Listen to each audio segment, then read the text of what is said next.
हाँ जी स्टूडेंट्स, जैसे क्वेश्चन आपको ये दिया गया, find the surface t is equal to 6x cube y, it is a second order partial differential equation।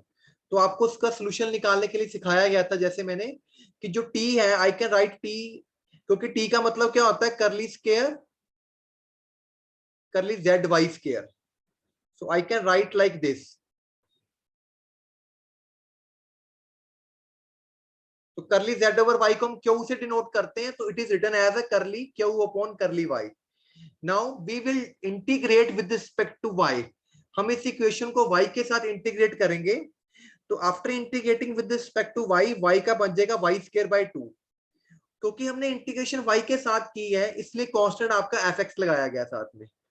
ठीक है, अब आपको इसका सोल्यूशन निकालना है। तो क्यों हमें पता है, क्योंकि क्यों हम लेते हैं curly z over y partial differentiation में। Now again we will differentiate this equation with respect to y। सो वाई स्क्वायर की इंटीग्रेशन कितनी हो जाएगी, Y cube by 3, F X constant तो साथ में y लग जाएगा, साथ में एक और कांस्टेंट आ जाएगा x का, उसको हम लिखेंगे फाई एक्स। ठीक है, अब ये हमने एक सेकेंड ऑर्डर की पार्शियल डिफरेंशियल इक्वेशन को सॉल्व किया है। अब आप में इसमें यहाँ पे जो अननोन फंक्शंस है एफ एक्स और फाई एक्स, इसको भी सॉल्व करना है, इसकी वैल्यू भी निकालनी है।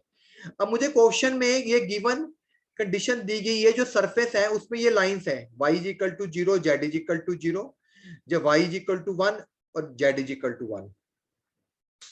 तो पहले आप y और z को 0 पुट कर दो, तो यहां से फाई एक्स 0 आ गया आपके पास, सीधी ही बात है, क्योंकि z भी 0 हो गया, y भी 0 हो गया, यहाँ पे भी 0 हो गया। तो आपके पास बेटा फाई एक्स की वैल्यू आ गई।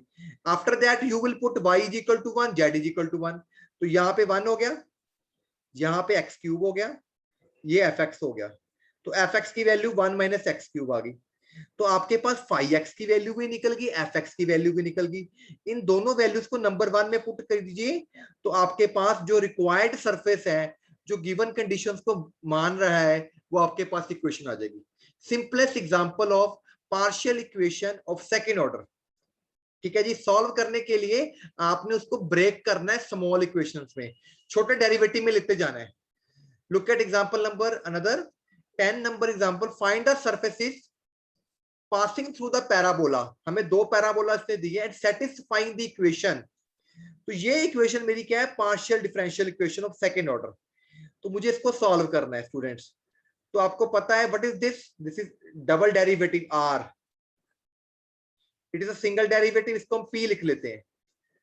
तो मेरी ये इक्वेशन बन गई है। तो आपको पता है जो आर होता है student, I can write like R like this thing.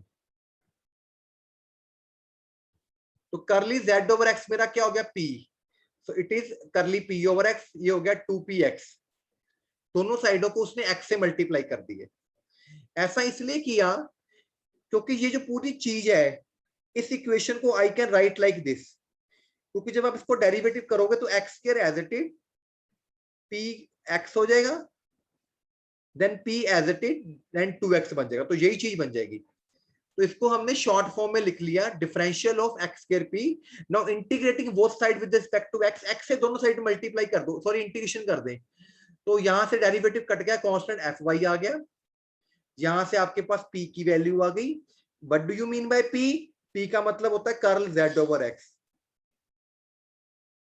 क्योंकि यहाँ पे अब डिफरेंशिएशन एक्स के साथ की गई है, so we will integrate with respect to x. तो यहाँ पे z बन जाएगा 1 बाय एक्स स्क्वायर की इंटीग्रेशन कैसे करेंगे, पहले x की -2 लिख लो उसको, तो x की -2 की इंटीग्रेशन +1 हो जाएगा, नीचे +1 -1। तो ये आपके पास सॉल्व होके, क्योंकि इंटीग्रेशन आपने x के साथ की है, तो आपके साथ कांस्टेंट क्या लग गया, 5y।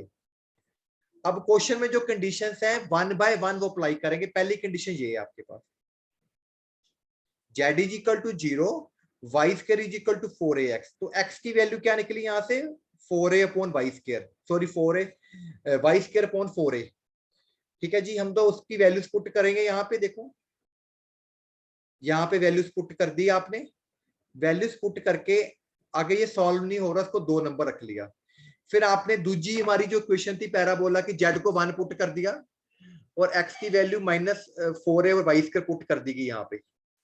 तो आपके पास 2 नंबर 3 नंबर इक्वेशन आ गई है, दोनों को ऐड कर लो, तो क्लियरली एफ वाई से कट जाएगा, 5y आ गया। जब आपके पास 5y की वैल्यू आ गई, उसको ऊपर पुट करो 2 नंबर में, वहां से fy आ जाएगा। तो जो गिवन कंडीशंस होती हैं वहां से हमारे पास अननोन फंक्शंस की वैल्यू निकल जाती है। तो फाई ऑफ y की वैल्यू भी आपके पास आ गई, f ऑफ y की वैल्यू भी आपके पास आ गई। Put those values in number 1, we will get required surface. तो क्वेश्चंस कर रहे हैं कि जो हमारे पास सेकंड ऑर्डर की पार्शियल डिफरेंशियल क्वेश्चंस को सॉल्व कैसे करना है। ठीक है स्टूडेंट्स, तो पहले आपने उसको रिड्यूस करते जाना है छोटे डेरिवेटिव्स में, उसकी इंटीग्रेशन करते करते आपके पास आपका आंसर आ जाएगा।